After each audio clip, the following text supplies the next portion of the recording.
Sanib puwersa ng Special Operation Unit ng PNP DEG NCRPO at PIDEA NCR1 sa Barangay 76 Zone 10 sa lungsod ng Pasay ay naarestong drug suspect na si alias Ethan, 42 anyos, residente sa lungsod.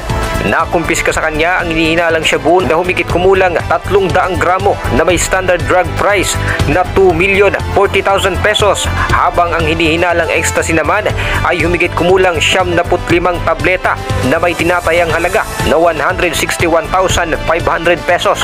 Bukod sa mga ito, na-recover din ang isang pirasong puting sobre na naglalaman ng bypass money, brown paper bag, isang Android cellphone, berdeng pitaka, isang pares ng maong na pantalon at PhilHealth ID. Ang naarestong suspect at nakumpiskang mga ebidensya ay pansamantalang nasa kustudiya na sa Camp Bagong Diwa, lungsod ng Taguig para sa dokumentasyon at disposisyon.